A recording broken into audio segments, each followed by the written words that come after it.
What do you think? Good to go, Chris? I'm good to All go. right, well, good morning again. Thanks, like Chris said, thanks for coming out.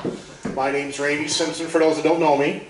Me and AJ put this presentation together. Unfortunately, he can't be here. He's working today. He got stuck working.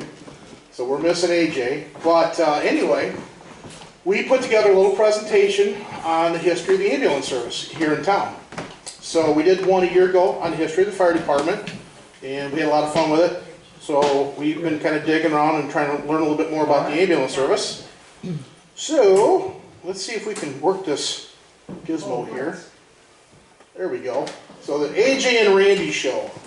So today's just going to be a Randy show. So real quick, and then this is all going to be a brief, and please, as it goes along, it's not going to take a long time. I'm going to guess maybe 20, 25 minutes. If you got any questions, please ask. We're going to talk about emergency medical care, how it all started, and of course in Earlville, how and why the ambulance service in Earlville was formed.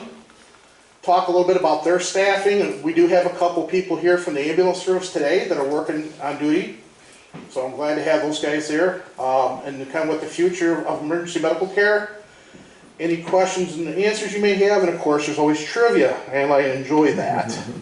So we're going to start off with trivia. See how much, see if somebody can win a prize today. So where do you think, and I don't, you can't, I'm afraid to turn it because I don't want to give the answer away, but where was the, when did emergency medical care start? Where do you think it got its start at? Anyone want to take a guess? Wartime. Wartime? In particular, what? Pick one. I'm going to let you pick one. What do you think? Chuck? World War II, a little farther back. What? Civil War. Bingo. Wow. You get the first prize of the day, and it's a payday candy bar. So you are correct. You are correct. It's your payday. So, emergency medical care, I wasn't sure if I put this slide out there or not, but anyway, back up a second. Civil War started in the Army of the Potomac. Basically, they found out they can save soldiers if they come out on the field and get them and take them back to the surgeons. It'd save lives. So that's where it started, the first ambulance. And as Chuck had said, ambulance and emergency medical care got its popularity, or they realized the importance of it throughout all the wars in the world that our country has fought. Here's an ambulance from World War I. World War II. Yep. Some of you guys might remember those, or when you served, if they were still around. In Korea, they started using helicopters, flying out in the battlefield, getting the soldiers, bringing them back to the hospital. Granted, not all the hospitals were comical. It's one of my favorite TV shows, but it shows you what they dealt with. Nowadays, here's a what do you call it? Evac helicopter for National Guard. Talks a little bit about what they carry: a pilot, a co-pilot, crew chief, flight medic. I have no clue. I've never served in the military. I'm not sure how many people or soldiers can fit on a helicopter. Some of you guys may know. Emergency medical care in Earlville. So before ambulances, we all had doctors. We also used to make house calls. I can remember as a young child, Dr. Fisher coming to the house when I was sick, or my brother or sister. Not sure when that all stopped. Chris, what do you think? Probably 70s. In the 70s? So yeah, they used to make house calls. They'd come out to the house, try to treat you. Of course, this is not a local picture, so I did kind of list. I know it's probably hard to see that from back there, but some of the doctors in Earlville, I got that out of the newsletter. Some of the doctors that served throughout the years here in town, and the years that they did serve. Dr. Fisher, of course, is the last one. He served from 1934 to 86 is when he served here in town, and had his office down there in Ottawa Street, the corner. Some of you folks might remember some of the other ones. Some of the area hospitals we have, of course, the closest one is Mendota, but years ago in Mendota they had the Harris Hospital. I think, was that on the grounds of where the old Mendota Lutheran Home Nursing Home is? The nursing home. The nursing home, okay. I was born there. He was born there? So was Dan Lloyd. Okay. So the Harris Hospital, then you got what I remember is Mendota Community Hospital out on 13th Avenue. I think there's a coffee shop actually getting built there now. Yep. And then the new hospital, OSF Paul State Medical Center. And then farther out, of course, that is our closest hospital, is OSF St. Paul. And then if you go to Sandwich, you've got Valley West. Ottawa is now known as St. Elizabeth. And DeKalb, you've got Kishwaukee, your Northwestern Medicine. And it's still up in the air as far as Peru and Spring Valley. I hear that OSF bought the Peru or is in the process. Correct. So who knows when that's going to open up. But I know that the ambulance services down there, they're really chomping at the bit because they have to transport to Ottawa, up to Mendota, or Princeton. Yes, over to Princeton. So they're not a fan of the hospitals closing down, that's for sure. And the people in the community are as well. They're not happy about that. Okay, getting into Earlville itself though. First ambulance service that I could find, and Chris, you guys, if you see something that's not correct, please speak up. But from what I found, the first ambulance provider in Earlville was a guy by the name of Charles Hill, who moved from Sheridan to Earlville in 1941. Northwest corner of Grant and Church Street was also where his funeral home was. Now, is that the house directly west of, say, where Gary Buffington lives on a corner? Yes. I think Sandy Kozlowski Cox used to live there. Zink lives there now. Okay, so that's where his funeral home was. And again, years ago, they didn't have ambulances, they used a hearse to take you to the hospital. If you were sick enough and needed to go to the hospital, they used a hearse. Mr. Hill sold out to Harold Torman in May of 1955. And of course, Mr. Torman, I think I've got a picture coming up of the Torman and Sons Funeral Home. There's a couple of ads from May of 1955 is when he started up the service or funeral home here in town. Of course, you all remember this, probably this house where the funeral home was. Now, talking to my dad, evidently this picture on the left here is the garage and back, but it was different years ago. And when the ambulance service first started, and Chuck, correct me if I'm wrong, you guys would have to go into the garage in the back and grab the hearse. Yep, and then go on a call. Usually try to take the gold and the black one was. Okay. So the original garage is gone, but that's the back of what it looks like now.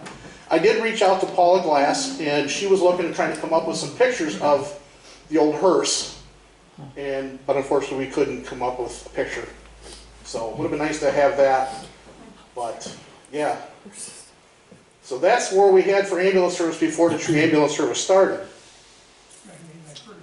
But the main topic is the Earlville Ambulance Service, and it was born in January of 1976. There was a group of residents that got together, started talking about the need to have an ambulance service here in town.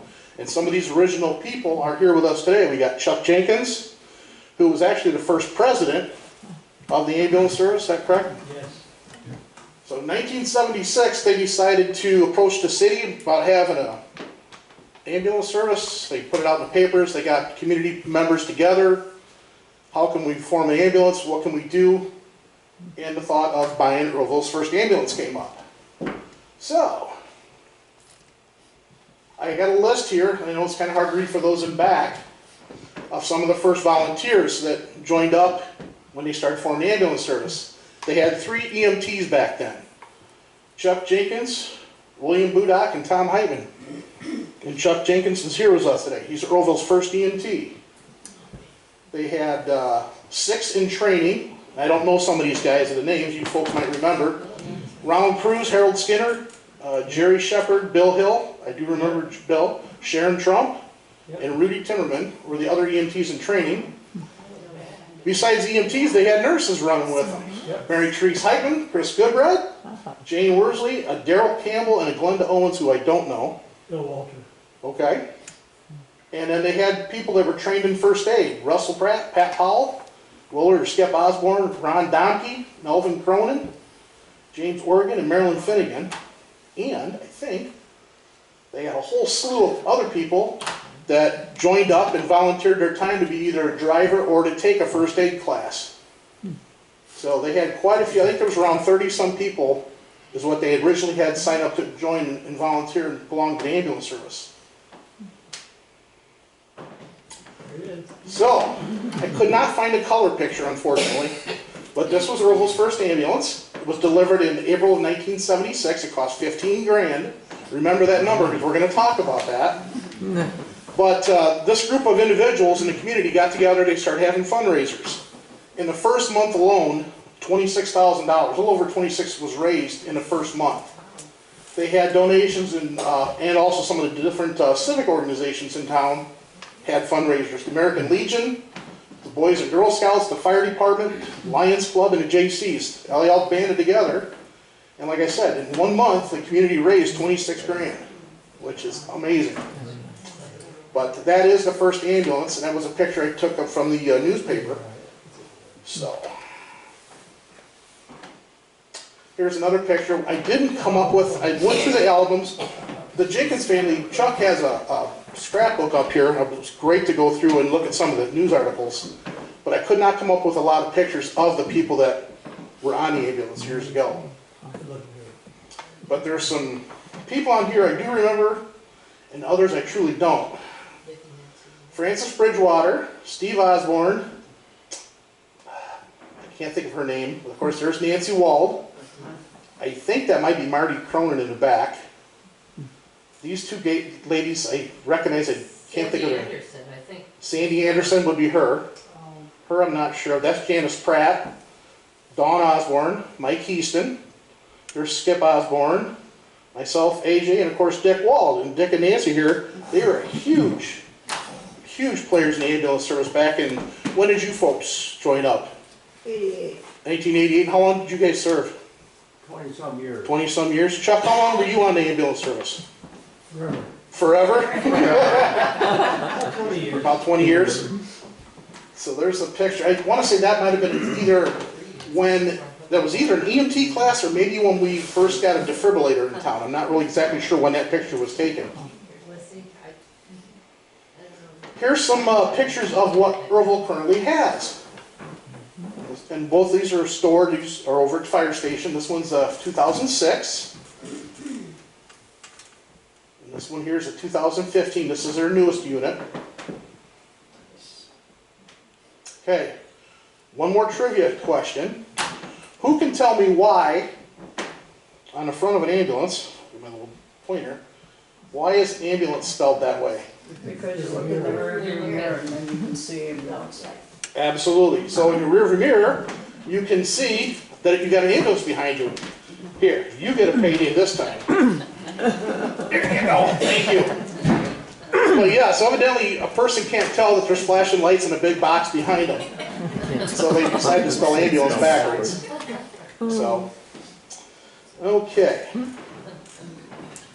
Now, what does it take to serve on the ambulance? You know, you can't just volunteer, you got to go through training that's required by the state. And unfortunately, whenever the state gets their hands in something, it's never good. But at the basic level, you can become a first responder. And to be a first responder, you have to go through 54 hours of training. These are current hours, what these people would have to do if they want this certification. And they cover things like airway management, patient assessment, trauma. They can assist with giving some medications. The next step up is EMT basic. Now, these guys have to take 206 hours of classroom time, a little bit more involved with a little more knowledge. And Earlville, and correct me guys if I'm wrong, Earlville is at the basic level, correct? Okay. The next step up is paramedic. So just in general lecture, you have to spend 416 hours just in the classroom, another 116 hours doing like assignments and stuff.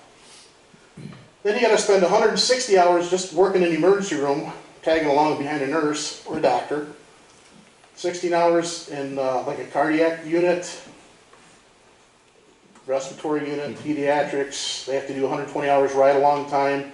But in total, they have to have 1,100 hours of training before they can even take the state exam. So it's, to do paramedic nowadays, it's a college level thing.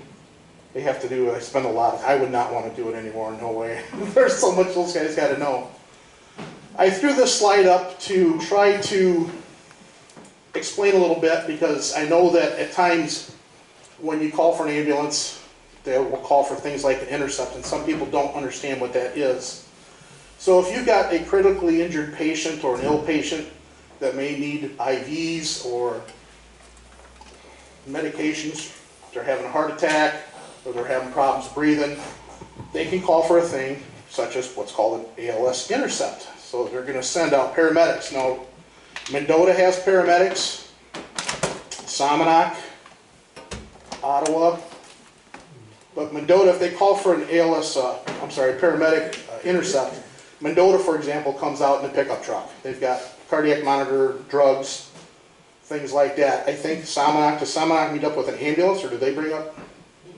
They bring up with an ambulance out. So each agency is a little different. But Mendota, Somonauk, and Ottawa are the closest ones that will come out with an intercept. And anytime, like I said, these guys respond out on a call and they have something severe, usually they'll call for an ALS intercept right away. Maybe a bad car accident, somebody's trapped, the fire department's working on getting them out. They can also call for a helicopter. So this one's out of Peru. It's stationed down at the airport. So when they call for a helicopter, I checked with each different agency because I wasn't sure how long that stuff takes. It takes 10 to 15 minutes for them just to lift off the ground. They have to do weather checks, run the motor up, I guess, or the engine up to such a speed or something like that. But the flight time from Peru up here to Earlville is about 7 to 10 minutes. So if they know they got something critical, they can call for a helicopter right away and have an ambulance, have a helicopter sitting on the ground within 15 to 20 minutes. And you guys have had a helicopter, haven't you, come up, land across from the fire station? So when they have a critical patient out of the scene of a bad car accident. So that one's out of Peru, and that's through OSF out of Peoria. The other one that might respond to Earlville is REACT. They're out of Rockford. So again, the same kind of thing. They have to get warmed up for about 5 or 10 minutes, do their weather checks, but it takes them about 20 to 25 minutes to fly down to Earlville from Rockford. And I think I got a picture of some of the equipment, and I believe when they fly down, they've got, is it Chris, is it 2 nurses, flight nurses in the back? You know, I don't know anymore, Randy. I think it was Used to be a paramedic and a flight nurse. maybe? Yeah. So it's usually 2 in the back. So, and it's tight in there once they get their patient, all the equipment and stuff in there, so. But anyway, they can fly down to the scene. I thought it was kind of interesting when I saw an article in a newspaper a couple weeks ago. I thought I'd throw it into this presentation. So people may ask, why are my taxes so high for the fire district? And I really don't know what the taxes are over here, if it's high, low, or whatever, but why does stuff cost so much? I know we talked about it at the fire department presentation, but for an ambulance, what does it cost for an ambulance nowadays? Now, your 2 rigs in Earlville is a 2006 and a 2015. This was in the Chronicle, the DeKalb paper, a couple weeks ago. Sycamore just ordered a new ambulance. So, first off, it takes 2 years to get an ambulance, and their cost just for the ambulance was $318,000 and $150,000 just for the stuff that goes inside of it. So you're talking 400 and some thousand just for an ambulance, just for a ride to the hospital. So the stuff is not cheap. How much for a ride in a helicopter? Guess what? On the way over here, I thought about that. I don't have a cost for that. 100 grand. So my coworker was actually transported by a helicopter. It was, I want to say, January of last year. She had COVID and was transferred from Peru's hospital down to St. Francis in Peoria. So I called her this morning and said, I hate to ask, but I got to. How much was your helicopter ride? $40,000. And I said, now does insurance? She goes, insurance paid probably 90% of it. I had a niece down in Arkansas, got thrown by a horse and they flew her by helicopter to Springfield and it was $100,000. Yeah, I believe it. And she didn't have any insurance. Yeah. So it's not, this stuff is not cheap. Here's a cardiac monitor. The guys from Earlville actually also brought their stuff up. They're going to sit on the table here shortly. If anybody wants to look at it, they'll explain it. But one of the cardiac monitors for the back of the rig, 35 grand. Just for heart monitors, so they can defibrillate you or monitor your heart rhythm and stuff. The ambulance cots. So everybody's shorthanded. Earlville's no different than Mendota, as LaSalle, Ottawa, all these towns are shorthanded on staffing. So a lot of these agencies are going to powered cots. Takes basically like a Milwaukee battery for a tool and uses hydraulics, and one person can raise and lower the cot. It's a lot different than the cots you guys had years ago, Dick and Nancy, you guys. So just a cot, 25 grand. And something new now they come out with is called an auto loader. So one person can take that cot, wheel it to the ambulance, and they can just push a button and that thing will load itself into the back of the ambulance. Seems like a waste of a lot of money, but one back injury claim to workman's comp, I guarantee is over $50,000 probably. So it'll pay for itself just through the, like I said, one workman's comp claim will be not over that amount. Here's another device. Earlville does have one of these things. They brought it in with today. CPR. How tiring is CPR, Nancy? If you do it for a while. You know, Chuck, you guys have done it? Yeah. You think probably after 5-6 minutes you're ready for a break? All the way to Ottawa one time, I thought I was gonna die. Yeah, I believe it, absolutely. Doing CPR is very tiring, and if you've got to do it for a ride to Mendota, which is only, what, 15-20 minutes, you'll be exhausted. So nowadays they have a battery operated device. It comes in, it slaps up underneath the patient, they lower the center suction cup gizmo down, push a button, the thing does CPR for them. So it helps out, especially when you're shorthanded. One guy can slap it on, and this thing can go for as many batteries as you got. But $18,000. And Earlville does have one of these here in town. 2 of them, Randy. You guys got 2 of them, one for each ambulance? Perfect. We got one from Mavis through a grant. Okay. Which was really nice, so. Now, does the fire department carry anything, or is it just for the ambulances only? Okay. Yeah. So it's a great device, and actually they found out that they actually do better quality CPR with these things than the human does. So, but that's why they may have, you know, fundraisers and stuff, and the stuff costs so much. I'm going to pull up my phone real quick. I texted somebody from the ambulance service and I wasn't sure. The current staffing, there it is. I was just curious what Earlville has for staffing. Right now, Earlville has 7 EMTs and 4 drivers. So it's not a lot of people for the ambulance service. And that's why a lot of times, you know, they'll get dispatched to a call. They may have to call Mendota to transport, or they may have to call Pawpaw or Leland or whoever. And Pawpaw's, I mean, Earlville's the same shape that Pawpaw's in. Everybody's shorthanded. You know, the whole part of, you know, years ago when you guys started the ambulance service, you had 30 people wanted to volunteer and help. Volunteering anymore, it's any organization, whether it be Lions Club, you know, whatever. Yeah. So, you know, the ambulance service is a great thing, but they need people to survive.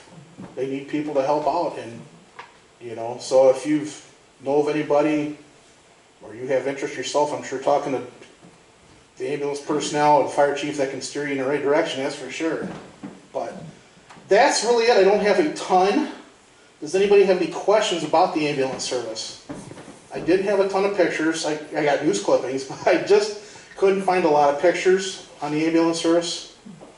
I want to say back in the late 80s, early 90s is when they got their first defibrillator unit, which is huge if you're having a heart attack. That's one of the 3 main things is having knowing CPR, calling 911 right away, and having a defibrillator on scene is probably your 3 biggest things to survive a heart attack. But any questions about the ambulance service? Yeah. I don't have a question, but just a couple things. I think it's worth noting Diane Moore did EMT classes here for quite a while. I helped her out a little bit in that, but that's a huge commitment too, just to be an instructor. Oh, absolutely. You know, And, yeah, so for them to be able to do it themselves here and eventually, you know, Rockford. they spend a lot of time, like Diane Moore, Dick and Nancy Wald, Chuck Jenkins, Yes. Bill Hill, Yes. when he was alive, huge. You know, his wife Helen answered the phone for eons. you know? It is, it's a huge commitment, and there's, you know, like you mentioned, 20 years, and a lot of other people that have served a long time. I just have one thing that I can share. I remember one of my very, very first calls, we didn't have the new ambulance yet. It was still the hearse, which is always interesting, sitting in the back of that. But we were going out to an accident scene, and I don't know how many of you remember Whitey Skinner, but Whitey was the driver, and Whitey never drove slow. No. And it was an icy day, and I really truly thought we were going to end up being the ones in the ditch rather than anybody else. But it was, I just think about how simple and everything was at the time. We had no equipment or anything, and just how far it's come. And I don't think people in the community really appreciate what that means to have the service here. Absolutely, you're very fortunate to have it. Because some towns in rural America don't. Yeah. Or you'll be waiting half hour to an hour to get an ambulance, you know? So here's a funny story. You were talking about Harold Skinner and his driving. When I joined the ambulance service back in, 1989, 1990, I was just a driver. And one of the first calls we went on was a subject that was having a heart attack or had a heart attack. Didn't know where I was in some gravel road north of Earlville. But we took off. They said, drive to the hospital. How do I get to the hospital? I had no clue. Adrenaline's racing. My heart rate's probably 150. Just go that way. So we take off, and I am flying down the road. And the EMTs are in the back, and they're doing CPR and everything. And all of a sudden, I'd look up, and there's no more pavement, and it went from pavement to gravel. Woo! It went like that. It scared the heck out of me, and I look back, and the EMTs are nowhere to be found. They're on the floor next to the patient. Some expletives may have flown, but then I realized how important even a driver is to the ambulance service, because, you know, the EMTs are in the back, and they're doing the patient care. If they can't get to the hospital safely, you know, so even if you're interested in being a driver, it's a very important part of the ambulance service, and they would love to have you. So, yes, ma'am.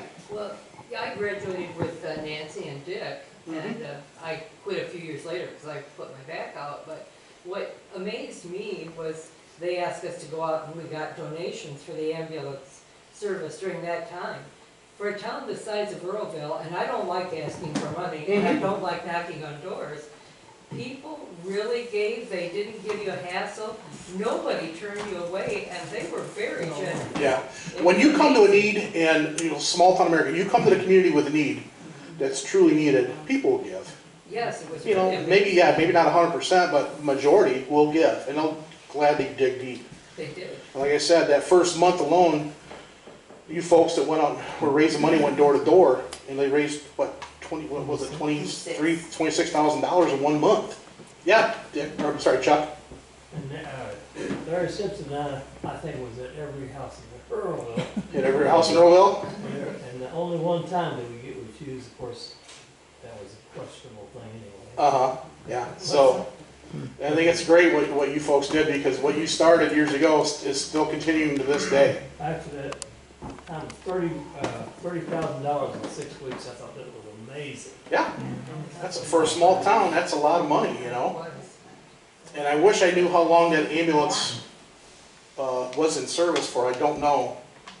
But I can remember the old hearse that ended up getting painted, the orange and white, and that ended up over at the racetrack in Mendota. And they used it over there for a few years, you know. Genoa Kingston. Genoa Kingston, is that where it wound up at, Genoa Kingston? They gave it to us, yeah. Oh, so, what did Genoa Kingston give? The ambulance. Well, the first one was bought Starting. when you were starting up? Okay. The first ambulance call I went on was with Chuck Pickens.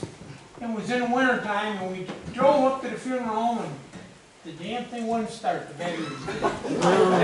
Yeah. But we made it. Good. Had to sweep the dead flowers out and put a gurney in it. You know? Nothing wrong with that. Well, you know, like I said, I appreciate everybody coming out today and learning a little bit about the ambulance service. It was a pleasure doing it. Unfortunately, it just wasn't as big as a program as we did for the fire department. But I was very honored to be a part of the ambulance service. Yes, ma'am. Sheila. I wanted to say, I think we moved to Earlville in '75. So when Chuck's in early '76. we had a new baby at home. Okay. And when it started out, they were on call by phone. Our So phones. if you were Yeah. on call, you had to stay by your phone for a while. And I did the scheduling, so if we couldn't find somebody to fill a slot. Yeah. Yeah. You got it? You had to go do it, Chuck? Oh, yeah. You know, you folks on the ambulance service that volunteered, you're just like on the fireside. You know, whether it's a kid's holiday, or I'm sorry, kid's birthday, your Christmas dinner, when the pager goes off, the call comes in, You were gone. you guys were dedicated and you were there when the community needed you. So I think that says a lot about you folks. It's my experience with donations, there's a lot of money around, but it's hard to pry it loose. Yeah, that is very true, Dave. Absolutely, it is. Absolutely. Sometimes you just have to have the right guy to sweet talk him out of it too, you know. Won't you feel a little bit better if you made a donation? So, well, thanks again for letting me come up and talk to you folks for a little bit. The Earlville guys are here. They do have some equipment up here they're going to set on the table if everybody wants to look at it or ask questions about their service. So, thank you very much. Appreciate it.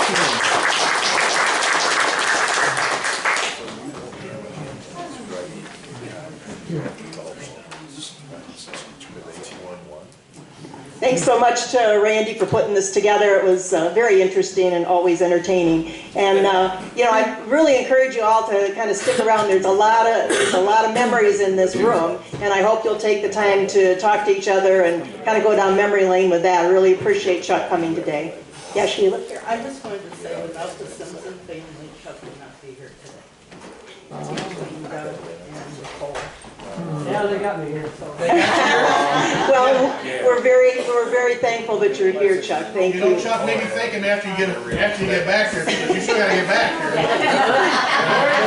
You're only half over the ride, you know? I do want to first off tell you that we are not going to have a membership meeting in December. For everybody can enjoy their holiday. Plus, it always ends up on the weekend of the EBA Christmas thing. But I want to ask Jane Bauer to come forward here. She has an announcement too. And please, coffee, donuts. Oh, yeah.